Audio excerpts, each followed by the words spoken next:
If you're anything like me, you're in the midst of chasing greatness. You're seeking another level in your life or your relationships or your finances or your career or your health. And you're like, man, I got to get to the next level. Greatness is not about money. Greatness is not about fame. Greatness is not about the big house. It's about that feeling. It's about that emotion that we all crave and want to say, I build my potential. And the last I checked, you and I weren't there yet. There's another level that we've got to attain to do that. It's becoming the best version of myself. It's about how good can I become? I know you might be on the bottom of the barrel, you might be at the top of the mountain. Wherever you are, there's always another level. It's time to go out and be great today.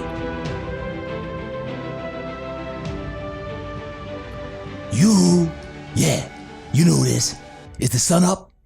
Y'all know I used to teach a lot of boot camp class back in the day. 25 years of boot camp. You know, you'd hear the little two-time as you got there walking, jogging, running right now, like up in the morning with the rising sun. We're gonna run till the day is done. I went to the mess hall on my knees. I said, First Lieutenant Riley Compton, feed me, please. Oh, y'all like, TD, what's going on? What's going on? Welcome back to the Todd Durkin Impact Show. This is your host, Todd Durkin, and you are in for a special treat today. Yes, I have First Lieutenant Riley Compton in the house. Riley, welcome to the show.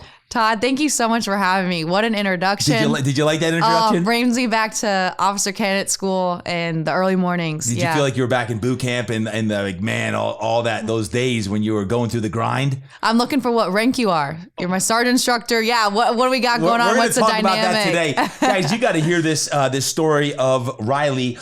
Take a look. So I don't short her background. Take a listen. Number one, she was born in San Diego, but was raised in Indiana. She played softball at the George Washington University on a softball scholarship. And then she joined the Marine Corps.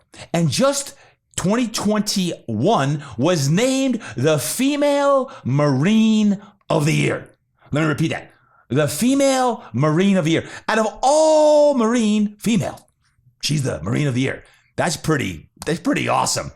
And to boot, she's also right now on Team USA Bobsled team, the development team for the Olympics. And we're going to talk about that. And she's on the podcast today. So First Lieutenant Riley Compton, welcome to the show. Thank you so much for having me. Man, it is so good to have you. There's so much I want to talk about, but I want to talk about first the most important thing, besides your marriage to your Marine husband who just got back from deployment, correct? Yes. He was stationed, or he got deployed where? He went to Japan and did some stuff Okinawa? over there. Yep, Okinawa, Mount Fuji, did some stuff over there. Life as a Marine. I want to talk about that. Tell me about like what you do now and how the heck did you get into the Marine Corps? Why? That's a loaded question. Talk to me, Goose. Talk to me, Goose. Yes. So kind of tracing back a little bit growing up. Yep. So my father was a professional baseball player, so really had that whole athleticism, super patriotic. My mom grew up pretty poor, but made herself academically. And so growing up, I had the academic, the athletic, but also just like the patriotism. We love our country, Midwest, America all the way. Trucks, country music. America, right? America. Yeah. And going through this question and diving into it more, I always thought of when was I first really introduced to the military? When did I feel that, right? So the CrossFit, like the Murph and all this stuff, right? Grew a lot of patriotism. But even before, starting back to when Bud's video started coming out of like the Navy SEAL. How old were you, in high school before this? No, I remember maybe like 10, 11, 12. Whoa. And I remember it was supposed to be my bedtime, but my father would stay up watching like the Buds series, like on DVD, and watching them go through and who's going to ring the bell and who's going to DOR and who can make it through this training. And I would sneak out of bed and I would watch it from the stairs. And my dad would be like, Riley, come here. You know, I'm like, okay, Dad, I'm sorry. And he's like, no, come here, honey. He's like, come watch it with me. Just don't tell your mom. So I got to stay up late and watch it with him. And we use that analogy in sport. So he was a baseball player. I was a softball player. And softball is a sport where you fail majority of the time, right? a 300 batting average, that means you're successful. A 30% on an exam or anything like that, like you're failing all the time. Yep. So it was this mental toughness. So we used military doctrine and books and sayings to propel me in sport. Okay. So the only easy day was yesterday. Get up, grind, let's get after it. Win today. What does that look like? So Jocko, David Goggins, like all these people were just like integrated in me. But I always say through that, I never saw any women in the military. There you go. So I never thought that that was an option for me, but I knew that I got motivation from it. I knew I believed in it. So when I went to George Washington and I knew I was going to be in DC, I wanted to work to support the war on terrorism. And so 9/11 touched me. I was only 4 years old, but I just knew growing up with that, I wanted to fight. I wanted to do my part. I love my country. I wanted to give back. So what was that going to look like? And I thought, being a young 18-year-old, I want to work for the CIA, the FBI. I want to find these people. I want to like chase them down and support, our military. And about roughly 3 weeks into being on campus, I met a Marine recruiter. And next thing I know, I'm calling my parents, Mom, Dad, I'm going to join the Marine Corps. And they're like, slow your roll, Riley. Like, what are you thinking? Like, can we just like get through a softball season? Like, can you just like be a college kid and like stop trying to plan your whole future? And I ended up going to officer candidate school that following summer. Yeah. Your freshman year? Right after my freshman year. Mm-hmm. Is that normal? Not really. No, I was one of the younger ones. So generally people who go to officer candidate school for the program I do go after their sophomore year. Okay. So I was one of the younger ones there, definitely. But I'm a planner. I know what I want and I go after it and I don't let anything get in my way. So I was able to secure a spot as a younger one. And I'm glad I did it when I did. Wow. So that's why you're a logistics officer then. Because you like planning. I didn't actually want logistics, and we can get into that a little bit, but that was actually my 8th choice. Eighth choice. What was your first? I really wanted to go into Intel. So I studied Russian in college as well because I wanted to be the best version of myself for the Marine Corps. And I knew that Russia, as they are now, was always going to be a problematic place. So I studied political science and I moved to Kyrgyzstan to try to learn Russian, and I studied it throughout school. So я говорю немного русский язык, да. No way. Yes. But I'm not really applying it anymore now, but. Not yet. Not that you guys know of, right? Wow. So you're a Marine. Mm-hmm. You're married to a Marine. Mm-hmm. You just got named as the female Marine of the Year, and you're working for the Olympics on the bobsled side. Mm-hmm. You speak Russian.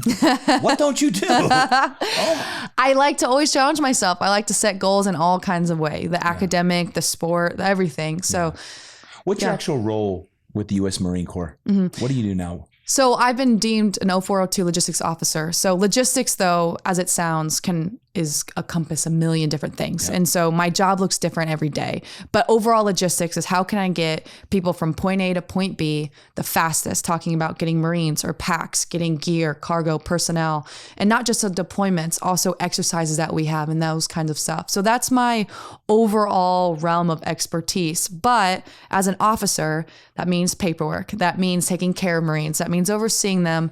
And then I have 4 additional collateral billets. So I also am a sexual assault victims advocate. I deal with all physical security at my unit, ground safety, and then access control. So just a bunch of different billets are just thrown at me, wear a couple hats. Wow. You don't know this, but my brother, Paul, my second oldest brother of 7 siblings, he was in the Marine Corps for 28 years and was a supply officer. And a logistics officer. Mm-hmm. He always said I was in the rear with the gear. So he was logistics and supply, and he had multiple deployments as well. And when you said you're a logistics officer, I thought of my brother Paul is obviously now retired colonel, and he's a defense contractor like many folks get into after they retire.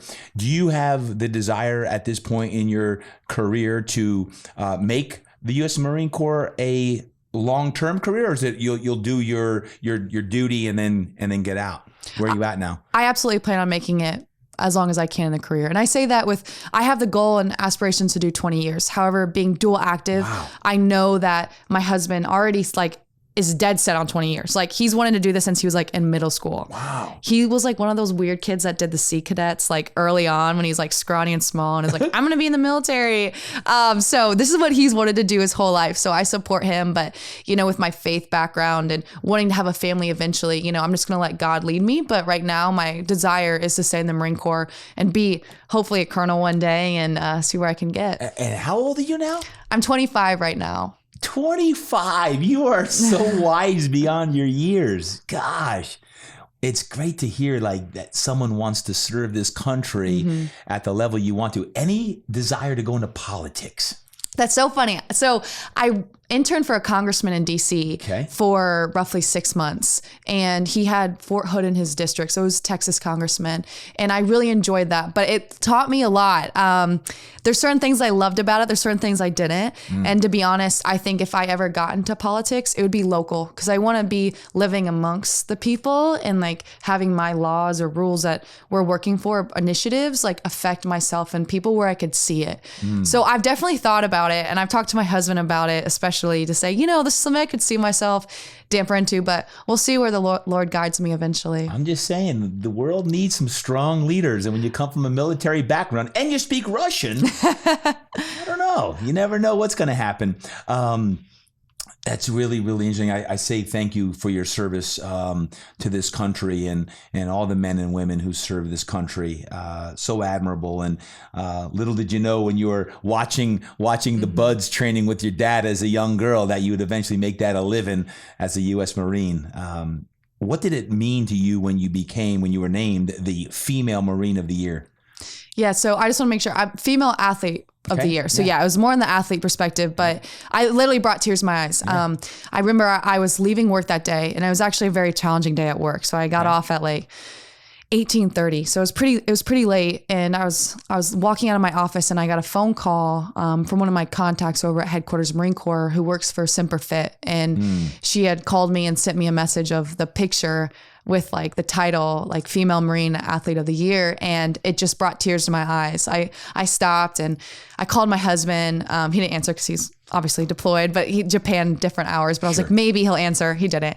I stopped and I just prayed to God, and I just got on my knees and thanked him. And I called my parents in tears. My parents like, what's wrong? And I'm like, I got Athlete of the Year, because they knew I had gone for it. And I knew that there was an application put in, and it took like 4 weeks. Normally they were supposed to name it in March, and they didn't name it till April. So I was like, oh yeah, it probably didn't happen. Like I just haven't heard anything. But just being named that is such an honor, and being recognized throughout the whole Marine Corps, and giving other Marines, and especially female Marines, something to be inspired by. And that's been my goal all along. So that's amazing. Well, congratulations on that. Thank you. I know a lot of people also want to hear about your bobsledding career. So you were born in San Diego, raised in Indiana. How the heck did you find bobsledding? This is my favorite question, because all of us who are bobsled athletes find it in the most crazy way. Like everyone has their own unique story. And mine is traced back to George Washington. So I played softball at George Washington, and Alana Myers-Taylor, who is the most decorated bobsled athlete there is in the whole world, was a softball player at George Washington. Now, obviously, we did not play together.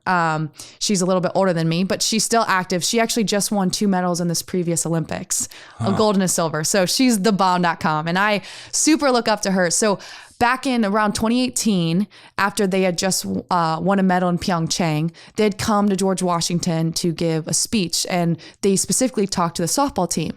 So it was Alana, her husband Nick, and Lauren Gibbs. And at the time they came and spoke to us, and I was captain at the time. So I presented an award on her behalf from our team. And it was just a signed ball and something else like that. So I have a picture of me presenting it to her. And I remember just hearing her talk and feeling so moved and inspired about her story and what she does, and how the sport is about like mental grit and grind and all this kind of stuff. And I hit my teammate next to me, and I was like, man, in another life, I would be a bobsledder. And I remember so vividly saying that, because I knew that I had the Marine Corps, and I knew that I had already dedicated my life to that. And that's what I wanted. And that sports was probably going to end for me. I mean, I was always going to be athletic and be a part of things, but that my sport career would be over. And this weird thing called COVID hit.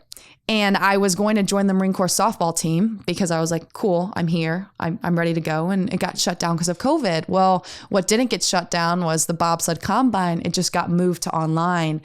So again, very similar to the Marine Corps. I call my husband, I call my parents. Hey, I'm going to do this really crazy thing. Just hear me out. And they're like, Riley, what are you doing now? And this is a very common theme for me and my parents and my husband. I call them. I'm like, hey, I'm going to do this. They're like, what? But then they get on board. Initially, they're like, we're not surprised anymore. Just like, what is it this time? And I told them, I was like, hey, I'm going to go and see what I have. If I have what it takes, let's do this combine. Let's see, how do I stack up to other people? I'm a Marine now. So I knew that I had lost weights in softball. I was more like pound for pound body composition because in the Marine Corps, you have to run 3 miles, do pull-ups, body weight kind of stuff. And I said, let's just see where I'm at. And because of Alana, I got in contact with a bobsled coach who happens to be in the Army. And there's a couple of them that are in the Army, the World Class Athlete Program, which the Marine Corps does not have. So I was linked through them. And the next thing you know, I show up to Park City, Utah, and I go down driving bobsled for the first time and fell in love. Wow. In Park City. Mm-hmm. And you're now in development for hopefully what would be the Olympics in 2026? Yep, that's my goal. And like I said, it's so hard to project things for the Olympics. I would never say like, oh, I'm an Olympian or it's a for sure thing. It's not, and if we know anything about the United States, we have the best athletes in the whole freaking world. Like we manufacture like studs. And so all I can ask for is a chance and to grow. So I've been fortunate this past year to be on the development team, but I've competed at Junior World Championships in Europe and did a couple races in Europe this past season and throughout North America. So yeah. So the Marine Corps supports these missions that you go on to make the team. Yes. So the Marine Corps, as of now, has been the most supportive that they possibly could have been. And it actually came down to my local leadership. So my local executive officer and commanding officer is the one who allows me to go. And the kind of deal that I made with them is like, hey, if my performance lacks and I don't get my task done, don't let me go. Fine. I get it. If I can't pull my weight, then don't let me. But give me the chance to work remote, to wake up at all hours of the day, to grind it out on both like realms and see if I can balance it, see if I have what it takes. And I've been able to demonstrate that I've been able to still compete, get after it, do what I need to, but also balance the demanding of the Marine Corps. And they don't always work well. And that's something that people don't see. My training, the Marine Corps over bobsled. The Marine Corps first. Sure. And the Marine Corps has needs and demands. And there's times when I can't go to bobsled. There's times when I can't train the way I want. There's times when I have to work weekends or, go to the field and I can't do what I need to do or properly rest and recover and have the nutrients and stuff, so there's trade-offs, but I always say like, if it was easy, everyone would do it. And there's a reason why I'm going to be the first one. How many Marines do you oversee? So I have a small shop right now that I oversee directly, about 8, but I am the logistics officer for 800. So 8 directly, 800 total that I touch to some capacity. Wow. Yeah. Okay. So that's a big responsibility. It is. And as a second lieutenant, so as an 01, I was filling an 03 captain's billet immediately from the schoolhouse. They're like, hey, you're going to go in as the S4. Okay. Like the logistics officer for this massive squadron. And I knew already that was a task that was going to be daunting, that was going to be challenging, that I just got thrown into it. And that's how I like to live my life, though. I was going to say, you probably enjoyed that. I asked for that. I asked for it. They're thrive like, on it. Totally. They're like, you did well in school. Like you maybe didn't get your top choice, but you ranked top 30 at the basic school out of 300. So, you can handle this. So you have a large responsibility with the Marines. You're training to be an Olympian. And when you're training now, how much time does that take a week? Would you say it's 8 to 10 hours between your physical training for the bobsled team? Roughly. Okay. Yeah, I would say 8 to 10. Some weeks are more, some weeks are less, depending on deload cycle or that kind of stuff. And when you're at the gym, you're doing power cleans, plyos, a lot of lower body, a lot of explosive work, a lot of running, sprinting. Yep, sled drills. So what people say is like, how do you train for bobsled in California? Well, there is no training for bobsled outside of the winter months. Like there is no ice anywhere in the world. obviously, right? There's not miles of ice that we can just go and Right. use. So yeah, these summer months, it's spent all what I call like dry land training of how can I be as fast and explosive as possible to push this 400-pound sled. So by the time it is winter, I'm ready to freaking attack it and go. And then I can focus on the skill of like the driving. Yep. And I know the gentleman who introduced us, Tim Lucas, who was training as well on the bobsled team, he was explaining the different bobsled teams. Are you on the two-man, the two-man? What team are you training to be on? Yeah. So the women have monobob. So it's literally just me as a driver and 2 women. So me and a brakeman behind me. And then the men's side have the 2-man and then the 4-man. Okay. So women in the past have driven 4-man and competed in men's competition, but I will not be doing that. Like there's no women one or for two. me. Yeah. So I do both. And so I try to balance both. It gives more opportunity. To be personally honest though, I like 2 women better. I like having a teammate. I like working as a team in a unit. I come from a team sport. So being in the monobob and being by myself, it's great. But at the same time, I'm like, man, like I don't like being on my own. Like I like my team. Like I like thriving with someone and getting after it and high-fiving and chest bumping at the end. I love it. What do you feel you need to most work on physically to make the team? From a physical standpoint, I just need to keep getting faster. I had a softball background where a lot of other people have a track background. And so running came easier to them. I was just an athlete and I was fast and I never knew how to run. I never learned sprint mechanics. And I remember the first time I got there, I'm with all these track athletes and they're like, hey, do you want to do like a track workout with us? I'm like, yeah. They're like, okay, we're going to start warming up. And I'm like, sweet. My warm up's a little bit of like one of these, one of those. And then I'm like, okay, I'm ready in 5 minutes. And they're like 45 minutes in, I'm sitting in my rear end and they're still going. And I'm like, what are you doing? Like what warm up? Like that's the workout. And it was a huge learning curve, just as the military was for me. I'm like, what in the heck, because softball, like we spent so much time warming up, but because you had to throw, you had to hit, like, BP, all this kind of stuff. So that's where your effort was focused on.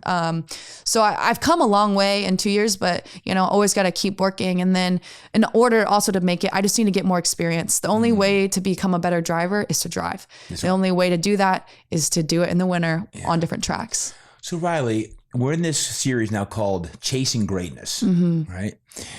You have multiple roles. You're a Marine. You're training to be on the bobsled team. You're a wife. How do you balance all of that out in your quest to chase greatness? It's difficult. I won't lie. And some days I'm better than most. And something that I've been working towards and the advice I was given is not compartmentalize, but be present with where you're at. Grow where you're planted when you're there. So when I wake up early in the morning, What's early for you? I wake up around like 05. Okay. Yeah. So I wake up and I spend my time in the Word. And so I open my Bible and I read my Bible. And so when I'm there, like I'm focused on that. I get ready for work. I go to work and I'm dressed in my uniform. I'm a Marine at that point and I'm focused on my Marines and how I can achieve whatever mission or goal we're focused on. And then during my lunch period, instead of going to lunch, I go and I do my training. And so when I'm there, like I put my phone away and I focus on training. And my Marines know if it's an absolute emergency, like you call me like 5 times, but if it's not, like I will answer you when I'm done. And then I'm going to go back to the Marines and it's the same thing. Then I don't think about my workout. Yeah. I don't think about anything. And I do that. And then afterwards, depending on the day, there's times when I dedicate to just my husband and I, we have our date nights, or I have a couple Bible studies throughout the week and I'm just present there and I'm not on my phone. I'm not being distracted by a million things. And something I've had to realize is things can wait. We like to think everything is urgent now in today's society. I'm just not going to live my life like that. So like what's important now and grow where I'm planted in that and not compartmentalize where I'm like, I'm only focused on this. And because as if those things don't affect me or my mood, but just, I need to be present with where I'm at because what good am I doing to my Marines if I'm talking to them and trying to lead them, but I'm worried about what workout I'm going to do, or I'm present with my husband and I'm so worried about what's going on with my Marines and my workout the next day and that kind of stuff. It depletes me and it's not effective. Yeah. So I'm a big mindset guy. I'm always like, get your mind right, get your mind right. Mindset as a Marine, mindset to train to be an Olympian. What are the similarities, do you think? There's several. I love to always talk about, I think I'm a great bobsledder because I'm a great Marine. I think I'm a great, and it like vice versa, right? It plays off. But the quick decision making and to rely on your training is something. And like the mental focus that it takes. When I'm in training, I can think through things. I want feedback. I want to like break everything down, see it out. How can I become better? But when it's go time, it's freaking go time. And I need to be able to rely on that training and be mentally with it and not be bogged down by like the details or by perfection. And something we say all the time is no plan survives contact. No plan survives like for the first shot. And so being able to rely on my training that, hey, like I know what I'm supposed to do when chaos hits, when things get crazy, like I know how to focus and tune in. And that's the same with bobsled. We're going up to 90 miles an hour down a track and split decision. You need to be able to be with it, make an adjustment, notice where you are when not freak out. That's and right. A story I tell people all the time, and I love this. I was bobsledding. I jumped in and I kicked my D-ring. So one of my steers under a foot peg. So essentially the bobsled was already steered to the left and I have a couple right-hand turns coming up. So all that means to say is like, I'm doomed for disaster, right? And I'm going to flip if I don't fix it. From the top of the track, we're going to go 1.5 miles down on my face with me and the person behind me if I don't fix it. And I remembered everything just like slowed down and I just let go. I ducked down, I pulled it out, and my coach was like, Riley, that was one of your best runs. And I was like, at the end, like, I just need a second. I was like, I need a second. Like, that was a lot. And she's like, what do you mean? What happened? I told her, she's like, I had no idea. And it just, I could have freaked out. I could have given up. I could have just accepted defeat, got on my head and paid for it that way. Or you rely on your training, you stay calm in the presence of chaos, and you know what you're supposed to do, and things start to slow down. And so I think because of the Marine Corps, and having to train for combat, like those decisions already just start happening, that you can slow down, you know what to do. You don't freak out when things go sideways. Yeah.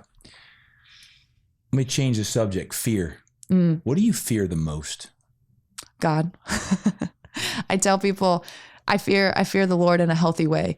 I fear that he has power and he can do whatever he wants to do, and in a positive way, that I don't follow him because I feel like I'm going to be punished, but just that he has the power to move mountains and to create this world. And so he's really the only thing that I fear. I just talked about this in a Bible study, but I won't be like unrealistic if like I don't fear anything. Like that's not true, right? I do fear when my husband goes out on deployment, like, is he going to come home, right? I do at times struggle with fear of like letting people down, letting my family down, letting my country down, letting Marines down. If I don't achieve this goal, like will they still be proud of me? Can they learn something from this? And to be honest, like bobsled does instill some fear. You flip on your face and you are like your head's against the ice scraping for like 2 minutes and it's uncomfortable and you have ice burn and it just like sounds like the loudest white noise possible and you don't know when it's going to stop. Like that's scary. And to get back in again is scary. But when I see fear, I just want to grab a hold of it and just like use it to motivate me. Like I will not be crippled by fear. I will not let fear overrun my life or my decisions or how I'm going to freaking get after it. I want to look fear in the eye and be like, bring it. What's next? Okay. Yeah. Let me conquer you one more time. Let me face this adversity one more time because I'm going to come out even stronger. And that fear is never going to grip me. And I refuse to let it have a hold of me. I'm sitting up straight about to salute you. I'm getting goosebumps around here. Man, it's getting hot in here. I like that. Man, do you have a favorite verse that you go to in times of fear? Yes. I look at Proverbs 3:5-6. So trust in the Lord with all your heart, lean not on your own understanding, submit to him, and on all ways he'll make straight your paths.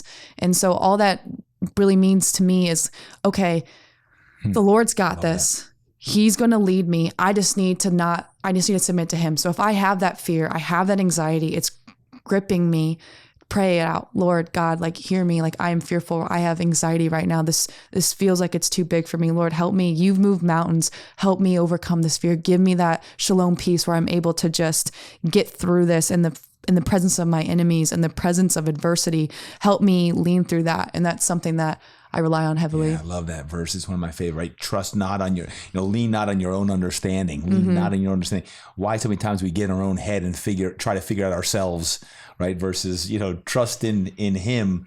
That's a great one. Speaking of fear, failure, adversity, what has been the biggest challenge you've overcome in your life? There's been several. And there's been several bobsled ones. There's been several softball ones. There's been some in the Marine Corps. And this is one I actually don't talk about super often. But when I was going through my recruiting process and I was getting selected for softball, excuse me. Yes. Back in high school, I'm 15, 16 years old trying to figure out where I want to go to college. And I have all these people asking me, what do you want to do? What major? And I knew my dad played professional baseball, and my dad is my best friend and someone I look up to so much. So I wanted to make him proud. So I wanted to go to a big school. Like, he went to the University of Arizona, and I wanted to start, and I wanted to have the career he did. And so there was 2 schools, not just once, but twice, that I was told, that I wasn't essentially good enough. So I went to the University of South Carolina. I had an amazing time. We went to the football game, we did like the sandstorm, I'm like, this is it, the palm trees. I'm like, man, like, this is going to be great. And essentially was like, hey, Riley, you're really great. You have everything looking forward to, but yeah, we're only going to offer you this much of a scholarship. And I couldn't afford it at the time. And I was like, wow, that was like my first like punch in the gut of my dream school. And a week later, we went to the University of Louisville. It was the same thing. Big basketball program, big football program, but close to my home. I have family in Louisville, Kentucky. My mom was from there. So I was like, okay, no, this is it. Like, okay, God, like, this is the one. Same thing. You have a weekend full of like meeting people and seeing the facilities, and you're just fall in love with it.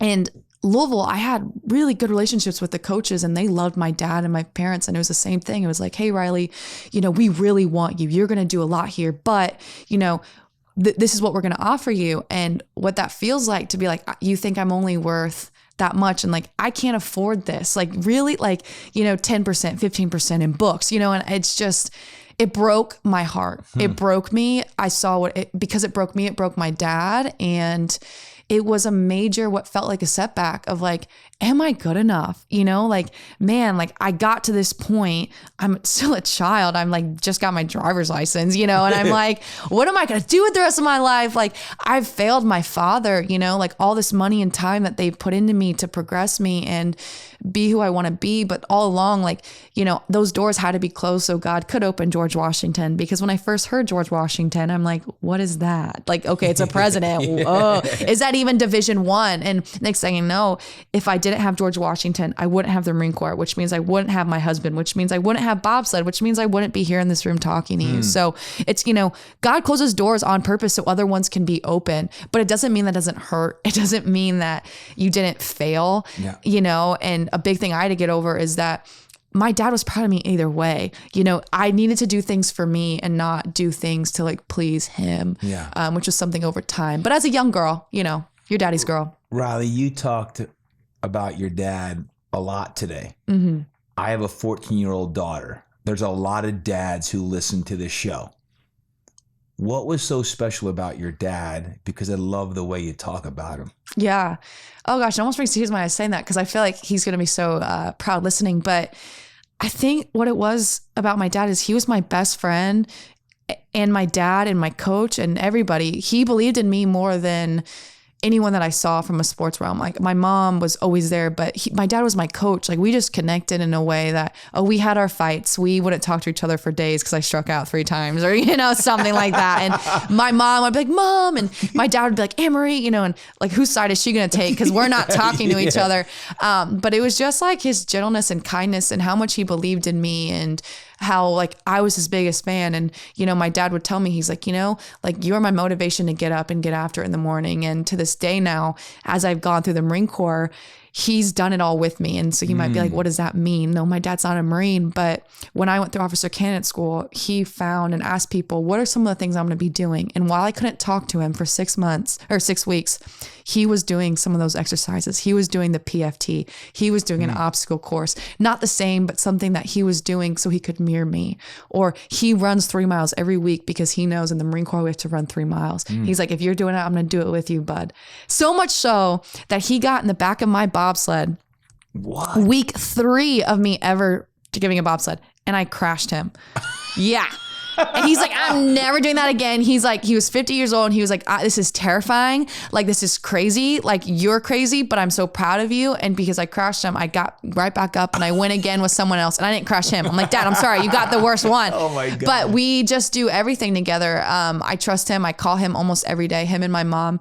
I just have a great relationship with my parents, and it doesn't mean we didn't have our periods of hard times, but it's the way he believed in me and despite anything else. And he dedicated everything that he could to make sure that I was better than he was. Wow.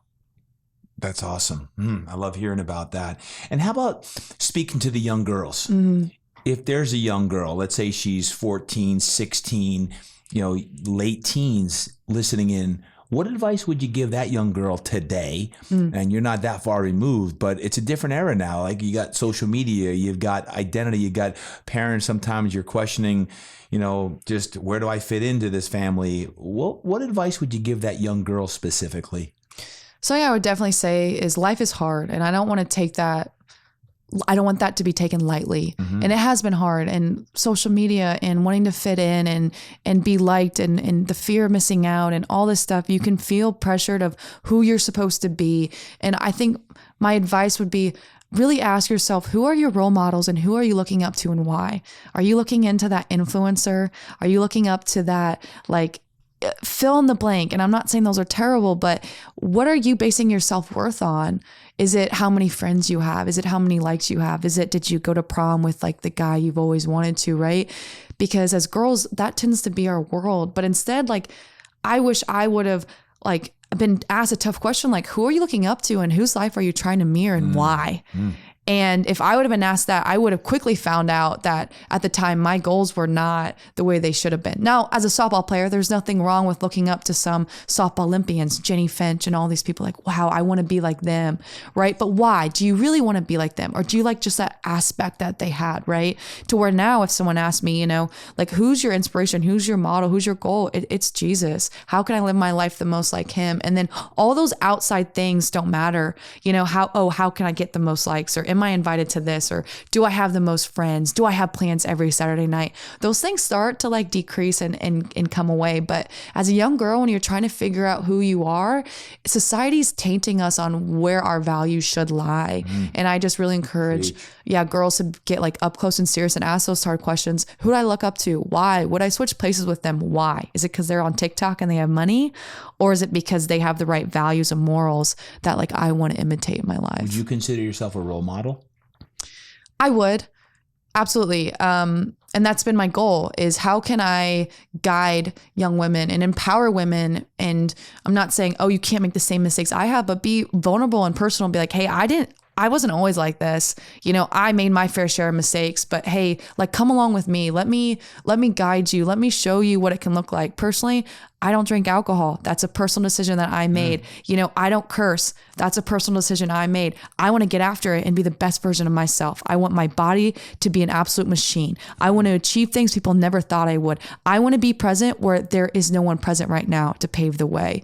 And in that sense, I want people to come alongside me and let's do it together. I don't want so much people looking up to me. I want to be like Riley. I want people to be like, I want to know what Riley does so I can start having that. Because I don't want people to imitate me, but I want people to know like what I do and why. How would someone find you or someone like you?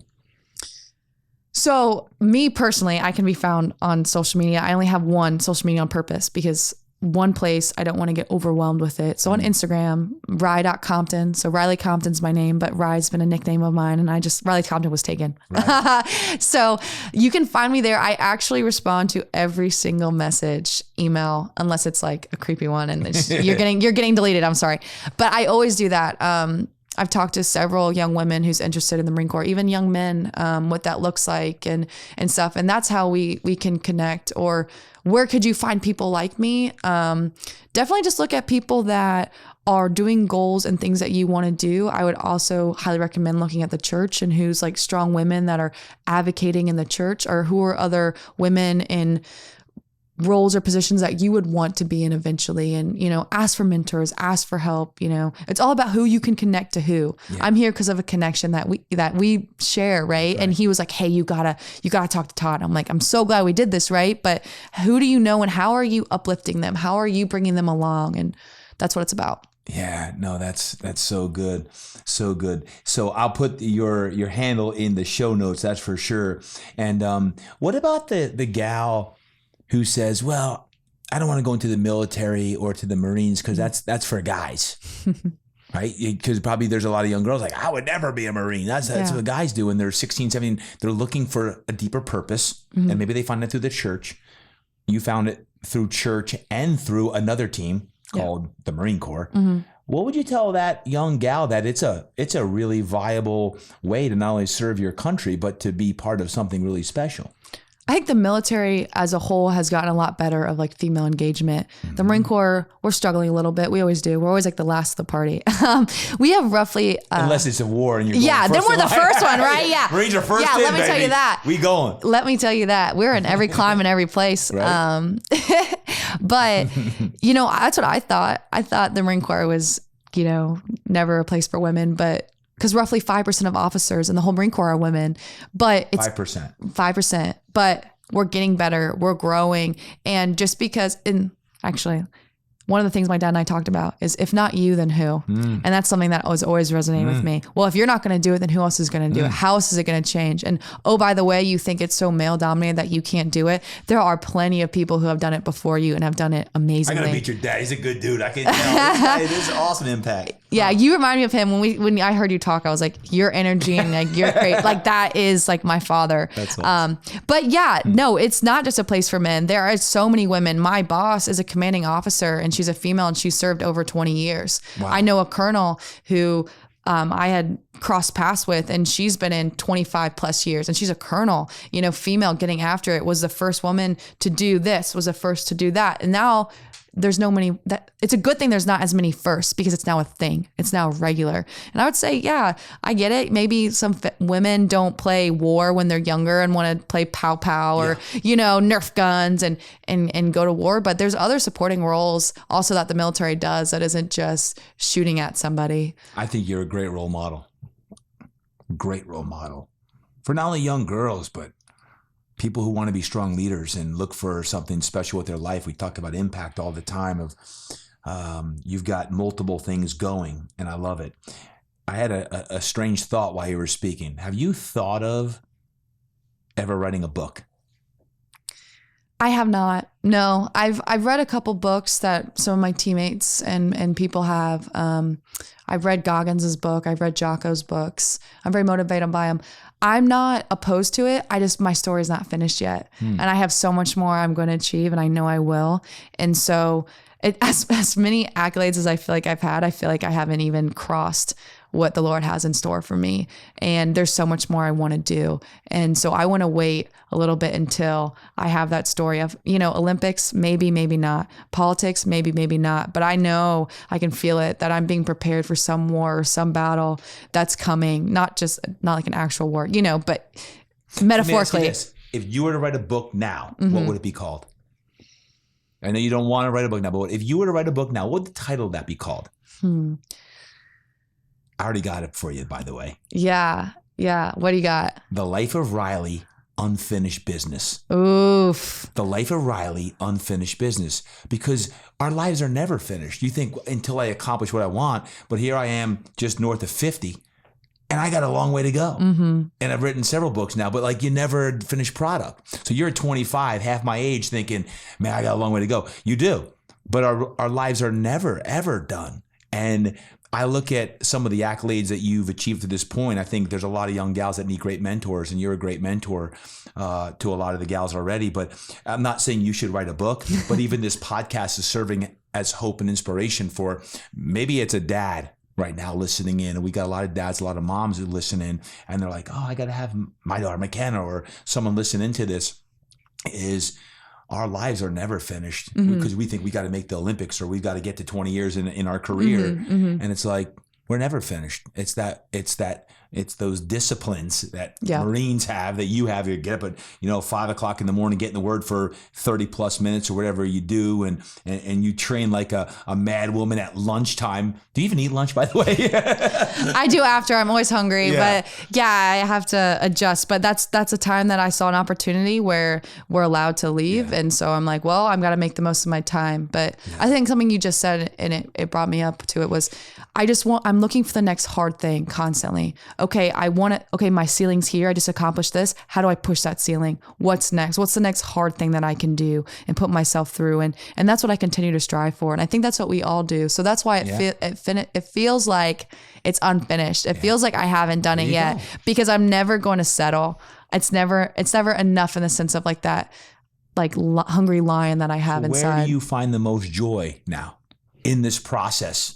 In the hard rigors of being a Marine and in the hard rigors of training to be an Olympian, where do you find the most joy in a day?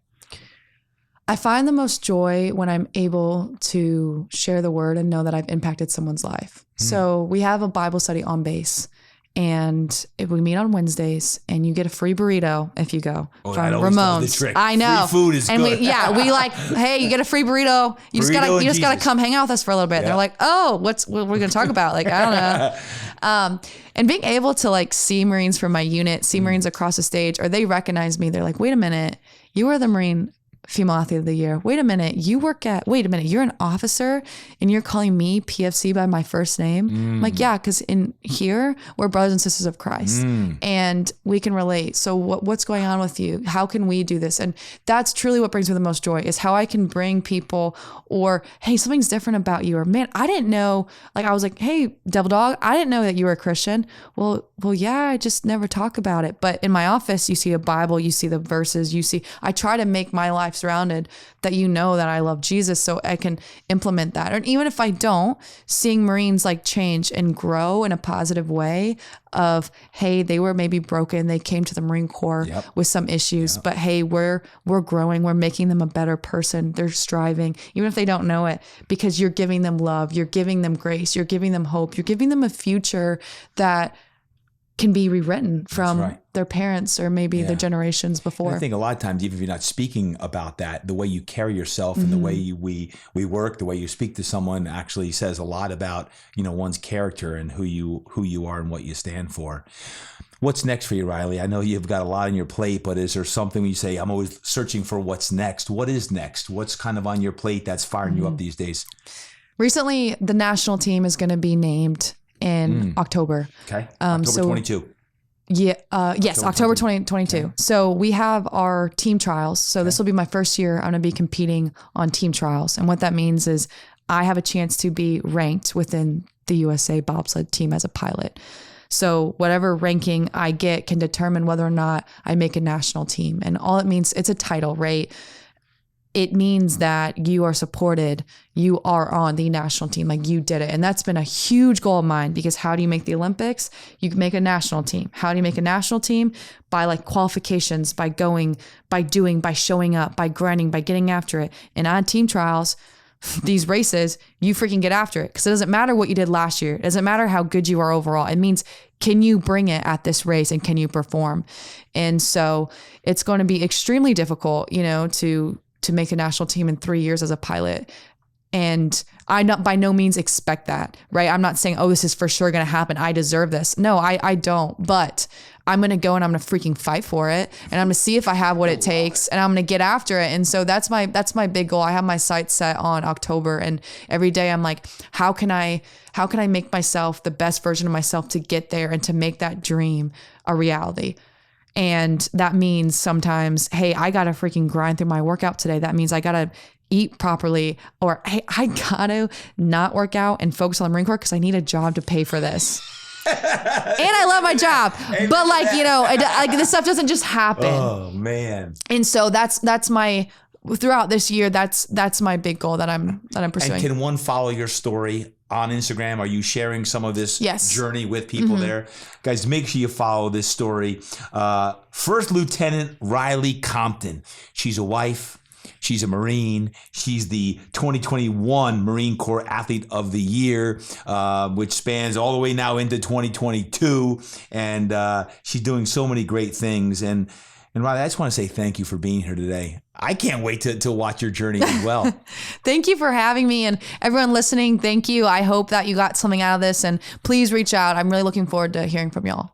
Thank you. I'm proud to be an American. I'm proud to know that this future is in people like your hands, defending our country. And I hope that maybe someday go into politics, because the future is bright if Riley Compton goes into the office. You never know. Hopefully I have your vote.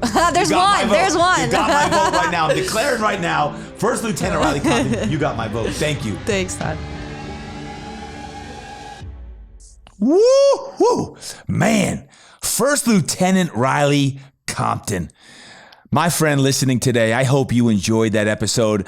I kept thinking to myself while Riley was speaking, like, man, oh man, 25 years young, and this girl's got it going on. She has it all together. But you think about Marine, bobsledder, wife, someone who's driven for greatness. This whole series on chasing greatness, isn't it interesting that there's unfinished business? Isn't it interesting how chasing greatness in so many ways is we're never completely done with our chase. The chasing greatness is this constant, perpetual pursuit for our best self, for our greatness, for our excellence. And Riley Compton, when I asked her about a book, she's like, no, I'm far from that. I got a lot to do. I'm like, so do I. So do you. So do each and every one of us listening in right now as you're pounding the pavement or lifting the weights, is you're thinking about chasing greatness. It's that constant desire to be your best self. And I got to give a special shout out today to Riley's dad, John T. Jack. John T. Jack, man, brother, I have not met you yet, but I just love the way that Riley spoke about her dad. When you think about a young woman or a girl talk about her father, I was thinking, man, he must be one special man. And as a father and as a husband myself, was thinking, John T. Jack, well done. Well done, Dad. And Riley Compton, thank you. Thank you for being a role model for everybody, for someone who serves this great country of ours, someone who is constantly trying to be the best you can possibly be. My friend, please follow Riley Compton. Go to her Instagram, follow her journey, whether you're a mom, or whether you're a dad, whether you're a kid that's looking for a great role model. Riley Compton is that. And I hope her quest to be an Olympian in 2026, her next stop for the Olympics, is right on track. So my friend, today, have an awesome day. Go out there and make it a great day. And remember, train hard, eat right, live inspired, and go create some impact.